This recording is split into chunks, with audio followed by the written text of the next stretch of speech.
Welcome. My name is Markkus True. I am now Director of Therapy and Aftercare at Broadway Lodge. So the first thing I need you to do is like, subscribe. We are on Apple, Spotify, YouTube, and all the major platforms. But firstly, I'd just like to introduce Kelly. Kelly, introduce yourself. Hi, I'm Kelly. I don't know what to say. Today is her birthday. Kelly is 2 years old today. Woo! She's 2 years old. Oh, so 2 years ago, on the 16th of February, she was in the back of her parents' car being driven to Broadway Lodge. Now, what was you up to in the back of that car? I was sniffing ketamine in the back of the car with my parents in the front. I had a coat over my head. Okay. Just doing my last bits, you know. Yeah. Because it was a constant for me, so yeah. Okay. So, yeah, so happy birthday. Thank you. Happy birthday, and thank you for coming today. Thank you for coming. And if I'm honest with you, this is my first ketamine podcast. Wow. So I've got a lot to talk about. And I'm actually, don't get me wrong, I look forward to all of them. I love seeing you guys come back. I've never had somebody come back on their birthday either. No. I've not done a ketamine podcast before with somebody. Yeah. So I need you to tell me everything about ketamine, how it happened. And I remember when you was here as well, and you said to me that we don't know enough about ketamine back then. That was 2 years ago. We certainly know a lot more now as well. Yeah, I bet you do. Yeah. So it wasn't new to us, but we were still kind of anyway. So so it's and I want to know everything that you've done since leaving treatment. Wow. Where do I start? So I was saying there has been a lot. Yeah. I've been keeping an eye on you and all your Bristol lot to see it. You're smashing it. Absolutely smashing it. So tell me about your past. Tell me, how did we get to you using, how did this all happen? Well, I don't know, to be honest, and that is a question that baffled me for a long time because there was nothing really obvious in my upbringing, you know, that I could say, oh, that happened and maybe that's why I turned to drugs. I went in kind of quite the normal route of, you know, smoked a bit of weed at school. Yeah. I didn't really like it that much. And then I got into drinking in my sort of late teens, early 20s. Mm-hmm. And I was quite a big binge drinker, but I just thought, you know, that's what everyone does. And I would remember being quite anti other drugs. Right, okay. And I was like, you know, kind of looked down on people. And then when I don't know what happened, I went to uni. I only just got through my uni course because I remember I just used to go out drinking and not doing my work and things. And I found out there's other reasons why I probably found it difficult to do written work. Yes, you should talk about that. Yeah. What now? No, in a bit. Yeah. So obviously I met somebody at uni and we kind of started. Well, she took me to like a drum and bass kind of rave, and that's where it started. So it was. I was in like the nightclub scene before that with the drinking, and then I went into kind of the rave scene, and I just started experimenting with all different types of drugs. Whilst at uni? It was literally just after uni. It was someone I met at uni. Right. Yeah. I was about to say, how the hell did you get through uni and drum and bass at the same time? But no. Luckily, but the drinking was bad at uni though, so that's even, you know, that's even a miracle, really. Yeah. But I did get my degree in the end, luckily, and then obviously when I was kind of I started a full-time job and things like that, I started at the same time going to a lot of free parties at the weekend and festivals and stuff like that and taking loads of drugs, and I just couldn't handle work in the week, so it was a nightmare. But it was cocaine was probably the first one I started doing regularly. And then something happened. I couldn't really afford that basically, and everyone in Ipswich, which is where I'm from, Ipswich, Suffolk, they started doing they were all doing ketamine, and it was cheaper obviously than coke, so I mean a completely different drug in terms of what it does, but and I thought the first few times I did it, I thought, I don't understand how anyone can do this all the time, because it's quite scary when you go into a K-hole and things like that. Right, hold up. So first things first, let me say, what Kelly has said is, there was nothing in her childhood. It was normal. She was just growing up normal. She couldn't look back and think to herself, oh, well, it was because of this happened or that happened or a trauma or abuse or neglect or anything. Relatively normal. So addiction happens to anybody. Yes, it does. Yeah, it happens to anybody. Something doesn't have to have happened. In a lot of cases, as you know, when you've been here, you've been in the groups and you see that, you know, things have happened to people and people have medicated themselves. But there are some situations where you just crossed the line. It was fun. You was partying. You just crossed the line and then you're over the line. And then you can't come back, you know. Yeah. Okay. Now, I went to a meeting the other day, right? And there was these 2 ketamine users in Narcotics Anonymous meeting, right? And they were talking this like ket language, and you just said, and I was like, I didn't know what they was talking about. Yeah, a K-hole. Yeah, and they said, I can't remember, they said this other word as well, and we all just looked blank, like we didn't know what they was talking about. So tell me a little bit more about this ketamine use. What is it like? I don't understand. Well, yeah, it's kind of like, I think if you do a little bit, and obviously when you first start, you've got a really low tolerance, so you only need a very small amount, and obviously what does it look like?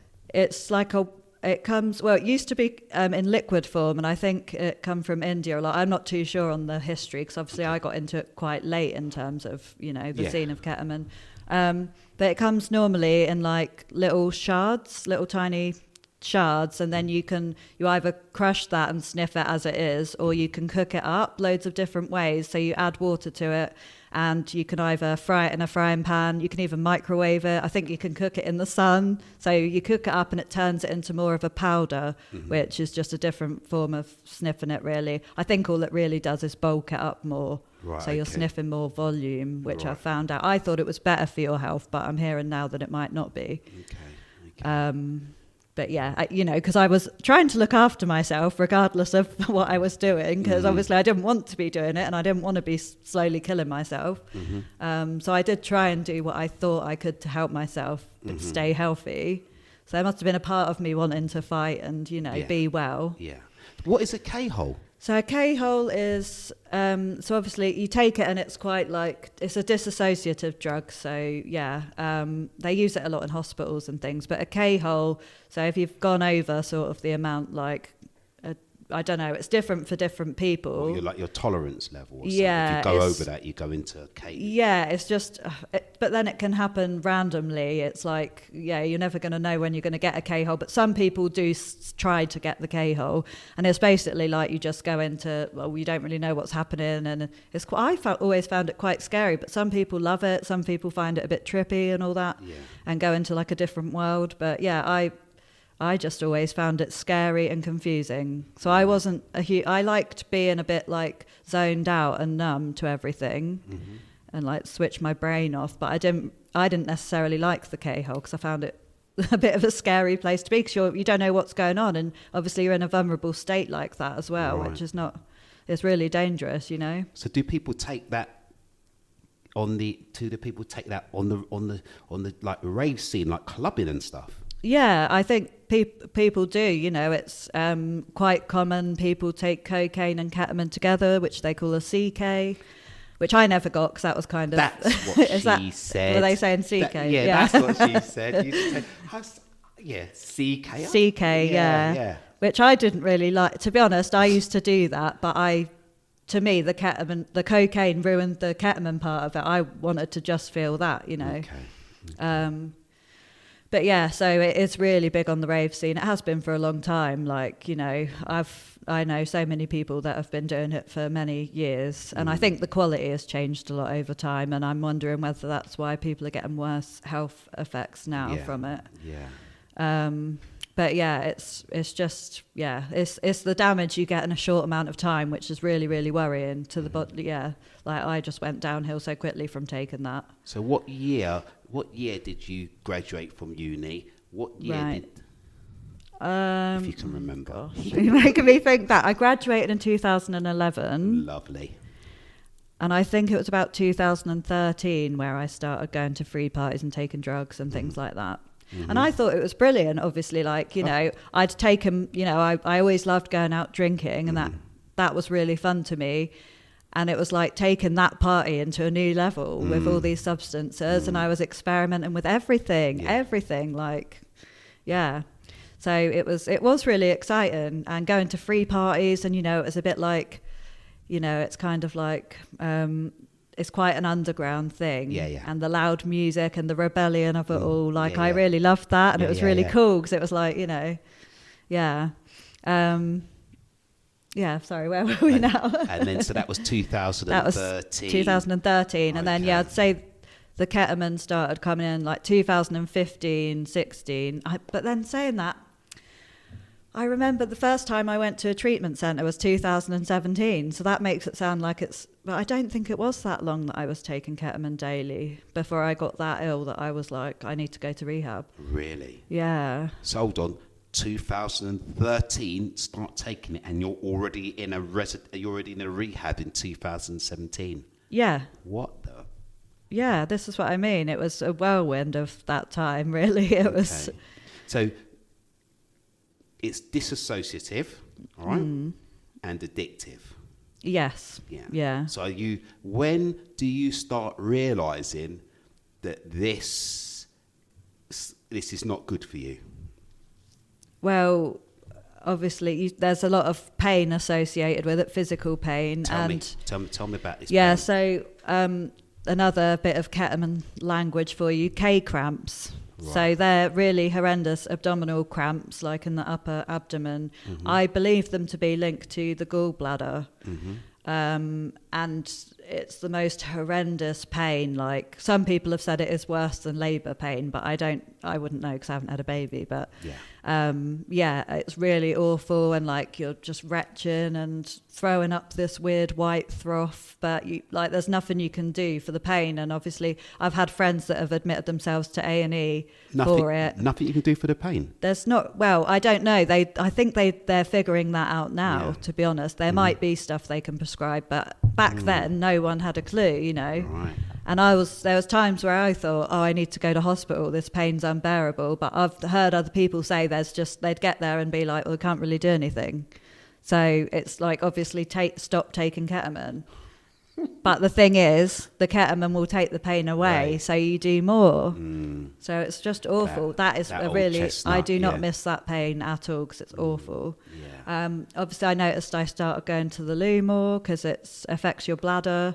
What's that like? Do you know what?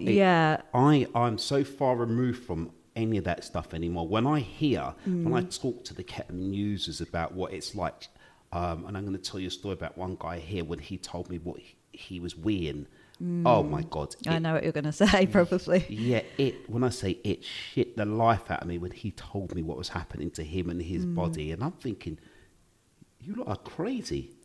And then I realised, well, I was doing something not too similar. All right, it's a long time ago, but this is just the new thing. So tell me, after you had abdominal pains, then you're going to the toilet a lot. When do you notice that you're having to go to the toilet more? I don't know, like getting waking up in the night, and because it comes on quite suddenly. And obviously I knew a lot of ketamine users in Ipswich and in Bristol as well, because I've lived in both places, and I knew that is, I did know it was something that happens because of being in that scene, but generally it wasn't a well-known fact, was it? Okay. And obviously, like it comes on really urgently, the need to go to the toilet. And then it's like having a water infection where you think you need to go really desperately all the time, but then only a little bit comes out. Yeah, like a UTI, yeah. So, and that's another thing, when people have been presenting to the GPs with this problem, they've just been given UTI treatment, which isn't really helpful for that, because it's actually something that it does to the bladder. And me personally, I wouldn't say, I know people whose bladders have got a lot worse than mine did. I obviously had to go to the toilet more regularly, but I didn't really get the bladder pain and some of the problems that some people get. That's only because I had some stints in treatment centres, and I actually switched substance to alcohol for a couple of years. Right, okay. That was one of the times I went to treatment again in 2021, and I came out of there, and obviously I still didn't really understand the powerlessness of all substances. I thought I'd be okay to just drink, and just drink. I say that drink's horrendous as well. But yeah, and that quickly took a hold of me, exactly the same as the ketamine did, and I was drinking all day, every day. And then eventually the ketamine came back in, which I had a feeling it would, because I knew the obsession was on me, you know. Really? Yeah, I had that obsession just to use anything, you know. I just couldn't bear being sober. It was just awful to me. And this thought of having to be abstinent was just... I just thought, I'm never going to be able to do that. There's never a world where this is going to happen, and it's going to be boring, and what am I going to do with myself? It is difficult to get your head around that, isn't it, really? Yeah, like, it is. Think, wow. And I know. I always think to myself, particularly if you're like, you know, when I came into treatment, I was only 35, and I kind of was getting my head around it, but I can't imagine if you're in your 20s coming into treatment and then thinking to yourself, oh my God, I've got to be abstinent. What is the world going to look like, and what's fun going to look like now? Do you know what I mean? Without alcohol, for example, and you know, recreational drug use rather than you know, addiction, so to speak. And I think when it has been linked to so-called fun, you know, in the raves, and I really love music, and you know, different types of drum and bass and other rave music. So, you know, I didn't want to have to lose that part of myself, because you know I still enjoy that music, and obviously, but that just so strongly goes along with it that it was.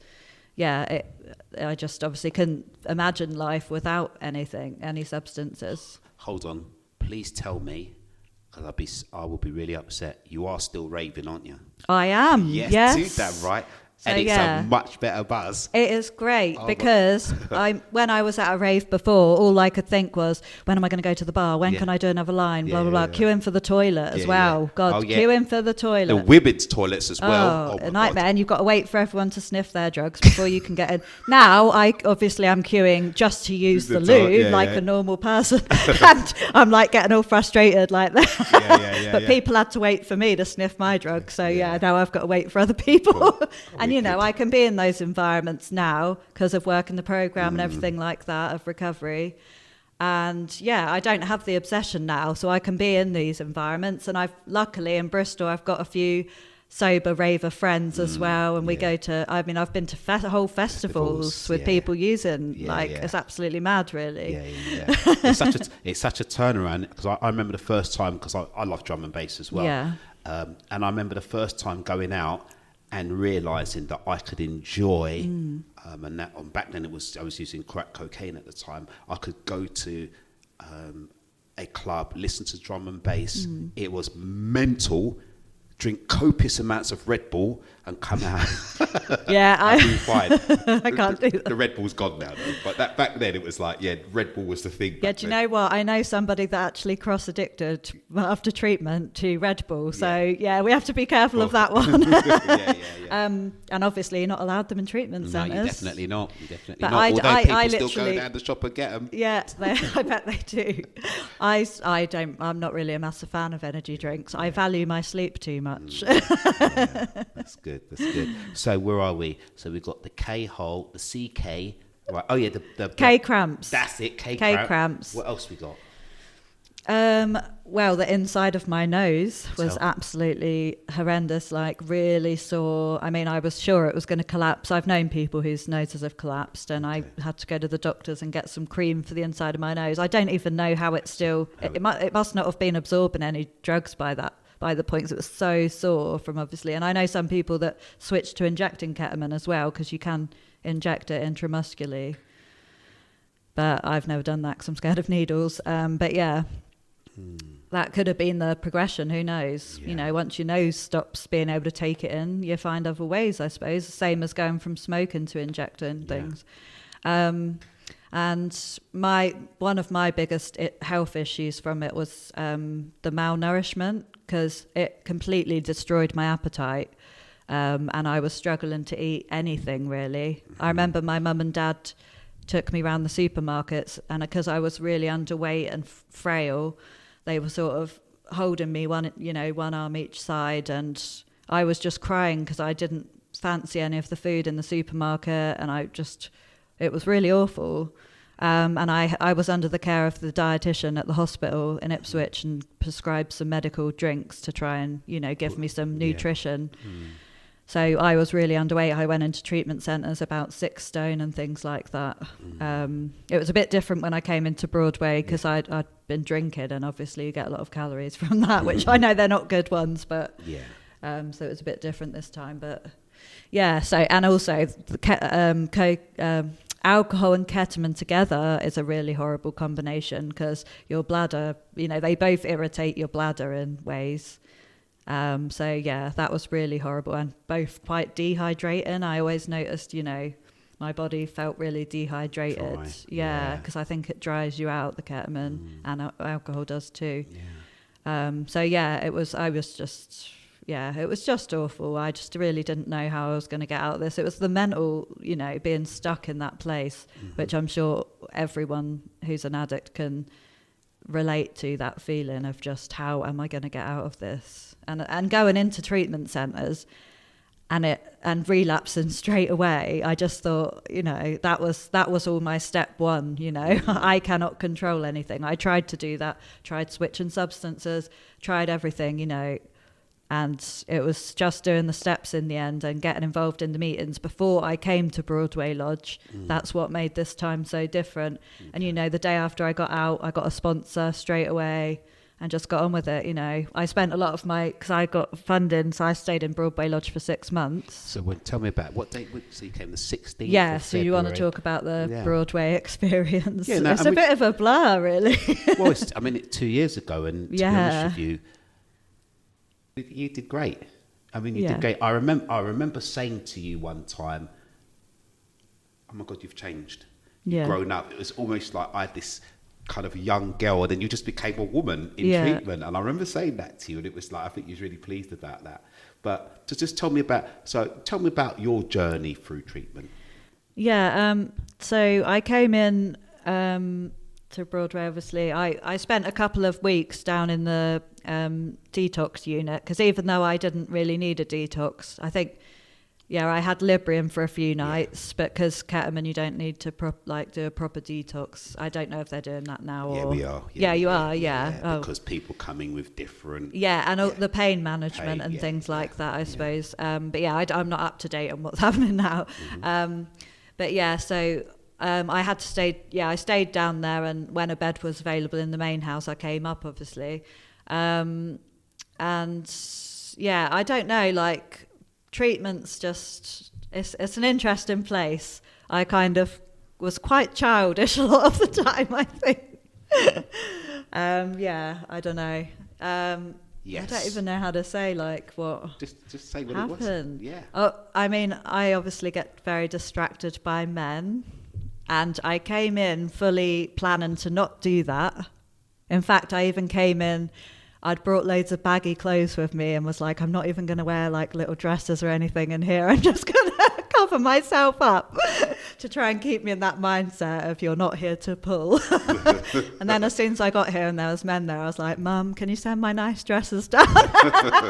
But you start feeling better about yourself. Yeah, that's treatment. And it is a little bubble in here. And obviously you get to know everyone so well, and you're all talking about all this deep stuff. You're bonding, It's natural. It's natural. I know it happens a lot. It happens a lot. I think. So I'll try not to be too. It's still something I struggle with now. All that stuff, and all it causes me is pain. Really. For now. Yeah, I'm working with my sponsor around some of this as well. But so Broadway, I don't even know how to explain it. I got. Compared to other times I've been to treatment centres, I made lots of really good friends in this treatment centre, and honestly that's made such a difference, and lots of those people I'm still really good friends with now, and we're still doing well, so it's really lovely. We have little reunions and things. I remember that I was house leader for a long time. Yes, you was. Yeah. I was deputy for 4 weeks, I think, and house leader for 9, which is a really long time. It's well and I said to you, didn't I? I was like, why did you keep me on there for so long? No, we just needed somebody stable and consistent. Yeah. Wow, You that's was on mad. for ages, weren't Yeah. you? Yeah. Oh, one thing I remember happening a lot was I really struggle in the mornings. Like, I'm not a morning person by any means. That's why we're recording this podcast in the afternoon. Yeah. It is best. You'll get me at my best now. But yeah, and people kept like challenging me in group therapy about it, and I'm like, I've tried different ways. I tried different ways of overcoming that, and to be honest, I find being around people, I need lots of my own space. So I did find that really challenging. Yeah. And that's obviously stuff now to do with neurodiversity's come up. And weirdly, in my first, because I had Amanda as a counsellor, I think the first time I had a one-to-one with her, one of the first things she says was, "Have you been diagnosed with ADHD at all?" and no one had really said that before, and I didn't know a lot about ADHD in women. And one of my roommates here had been diagnosed, and she was telling me about it, and I thought, that all does sound a lot like me. And once someone points that out, then you sort of notice, and it really makes a lot of sense now. And yeah, as I said, like, I get very socially burnt out and stuff like that. So I think I did struggle with just being around people. But, you know, there are places you can go and have a bit of time here, which is nice. And the beautiful garden and places like that. But yeah, I carried on trying to get on with my daily routine of, you know, doing my readings in the morning and whatnot. I don't know. Yeah, well, I don't remember. I remember having a lot of laughs in here. Like, to be honest, I had quite a good time. I mean, I suppose I was used to the treatment environment, having been a couple of times. One thing I do remember, I was just saying to the guys downstairs, when I remember, because I'd done a lot of meetings, like I do CA, so I did a lot of CA meetings, and I even had a temporary sponsor before I came to treatment, even though I was still using, like, I had that support. And I remember thinking, I'm going to have to try not to be too much of a know-it-all in here. And, you know, no one likes a know-it-all. And I'm like, surely I'm going to know everything that they're going to say because I've been to treatment before and blah, blah, blah. And I got to this place, and I tell you what, I did not know shit. Am I allowed to swear? Yes, you can. I did not know shit. And I was like, this is different. You know, I really, I just didn't. I felt like I was completely new and didn't know anything. And just the way you get challenged in here is, you know, is healthy, and it's so needed. Do you know what I mean? And just things being pointed out that I'd never noticed before, and, you know, all the extra little assignments you get and stuff. I mean, I was very slow with my written work. In fact, I nearly didn't get let into secondary because I hadn't done enough step work. But I think that's a neurodivergent thing. I struggle focusing. 100%. So yeah, 100%. Obviously now I've since leaving, I went for an ADHD assessment, and I've been diagnosed with ADHD now. Waiting to find out about getting some medication for that. Lovely. And you know what? So here's the thing. We started off with saying we don't know this childhood was normal and everything was normal, but what you didn't know is that you had ADHD.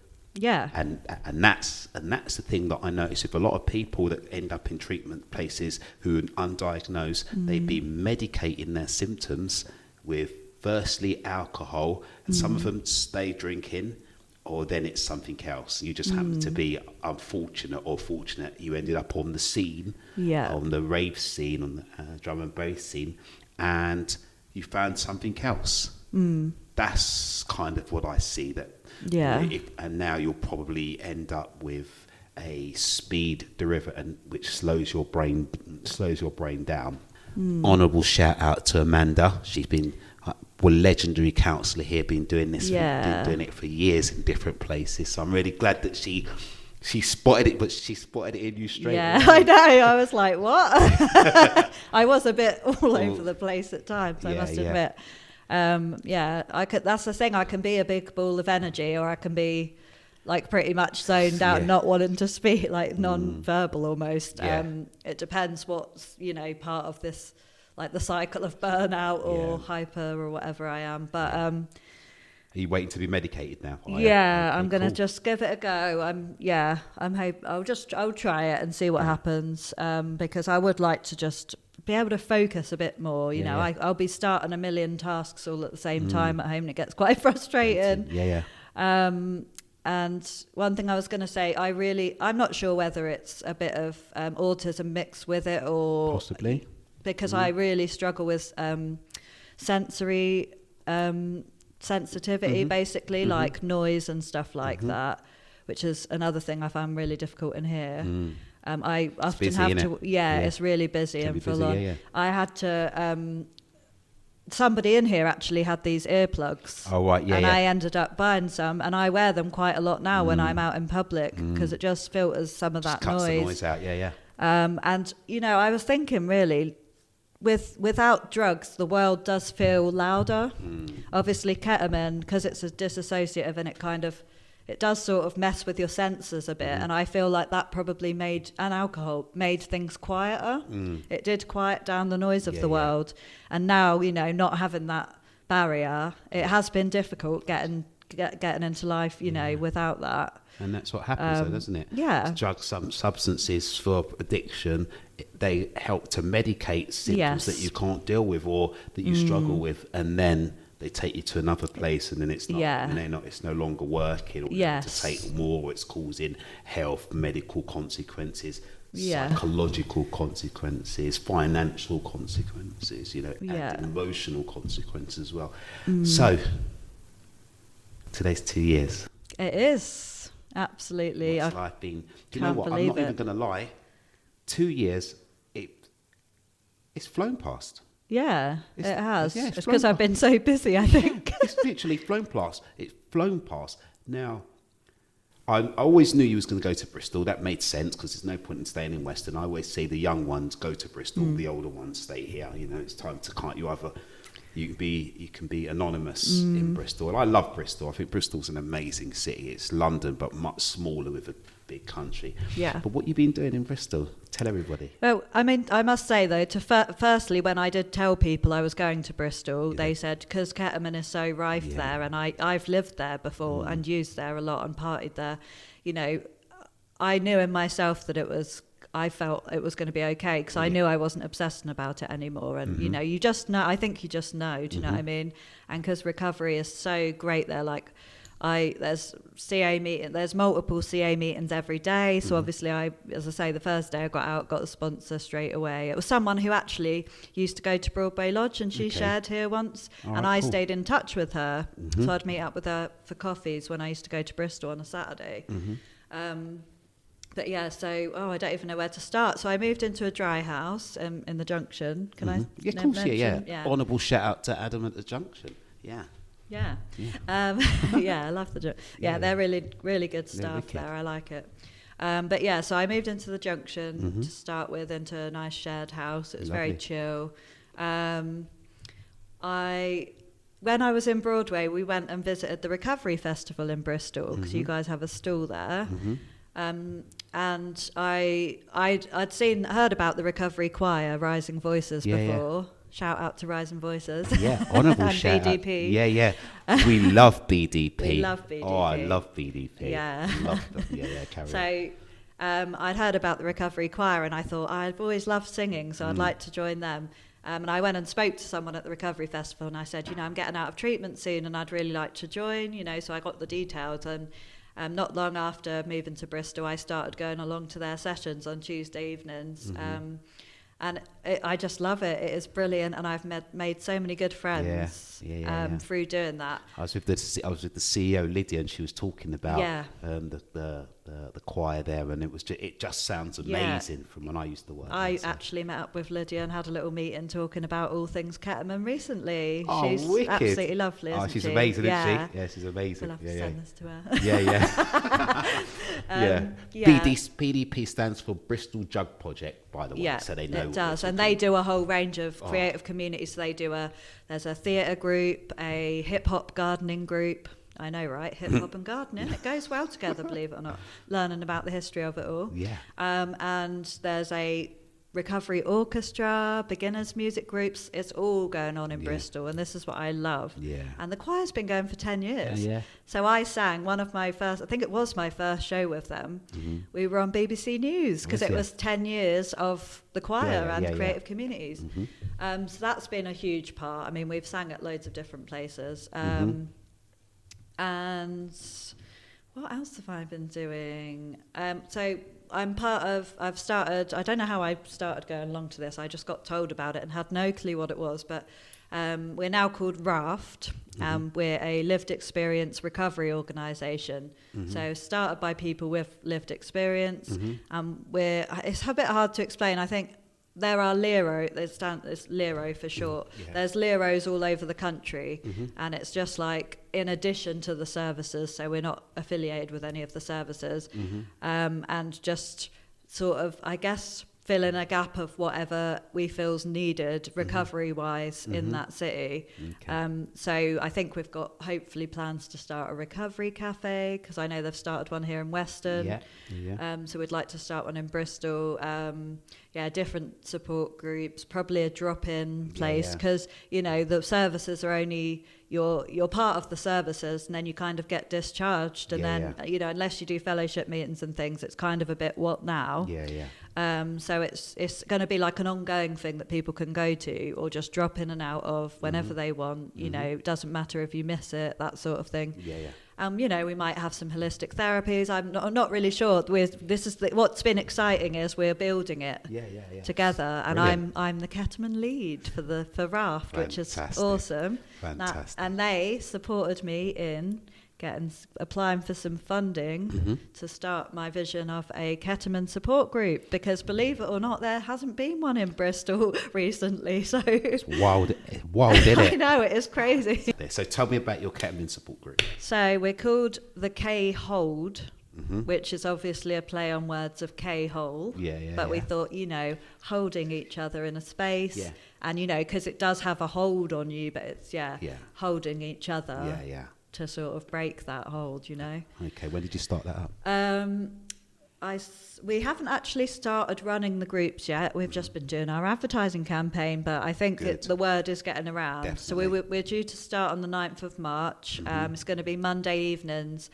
And I know a lot of support groups are a bit shorter. We've decided to go for 2 hours. Really? Good. But because we've called it a support group and social space, because we really think that having this social time in recovery, instead of like I know some people go to a meeting and then they kind of go home.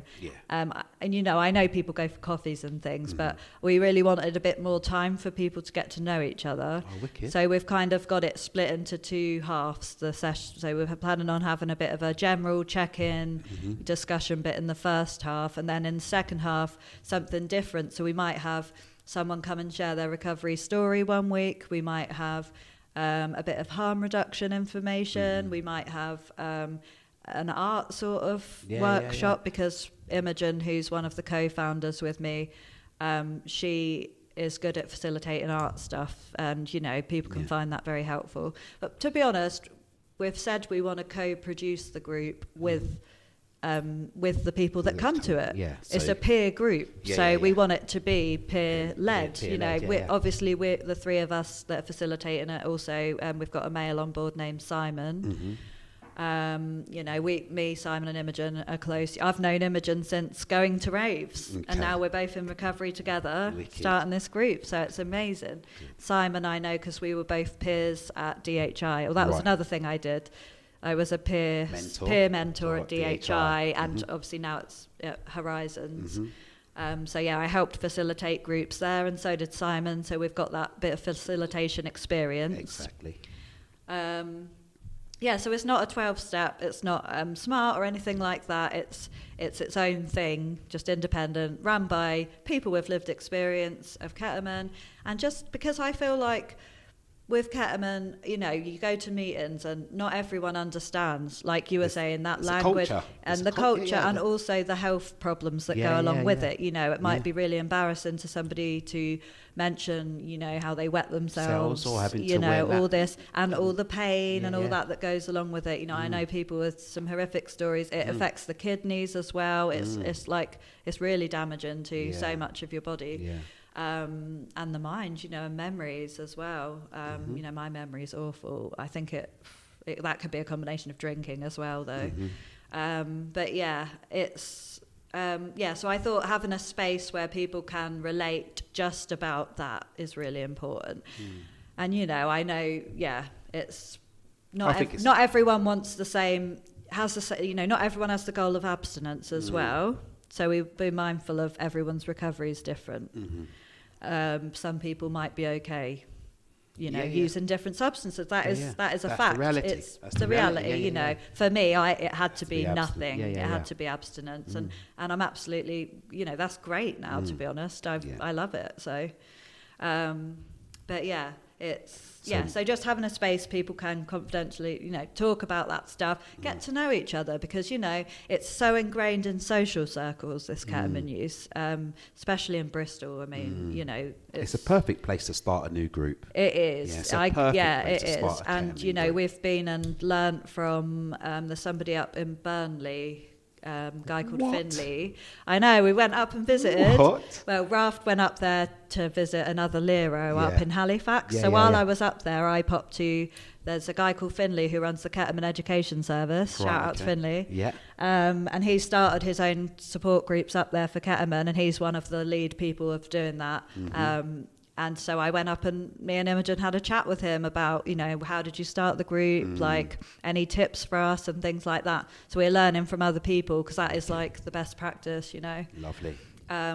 And he now goes around and educates at different places, and Cool. maybe we'll do that, I think a lot of people's experiences, and mine as well, have been going to the doctors, going to treatment centres. Remember the first time I went, there was one other person in there for ketamine. Each time I've been to treatment, there's been more and more people in there for ketamine. And we've been like the guinea pigs in a way, turning up at these services and at GPs. I mean, my doctor, literally, I was saying, I'm struggling with all this. He rang Turning Point in Ipswich and said, what can I do for this patient? Because he didn't know anything about it. Yeah. We've been teaching the people The about teaching it, teaching the professionals. That's what I mean. So it's exciting to be like now at the forefront of, Brilliant. trying to Help get this under control and help people, because Help it's people. got so wildly out of control. It's really and has. it's just the damage in a short amount of time that my it God. causes. And some people end up having their bladder removed. That's so young as well. So young. I know. I think I'm pretty sure they had to put another urology department in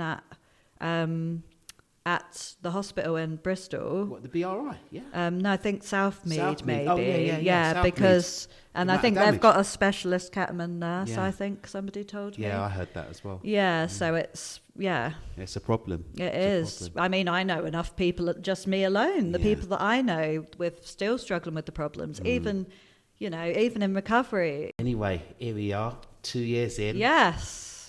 ADHD diagnosis, 2 years clean. Lived a Lero organisation.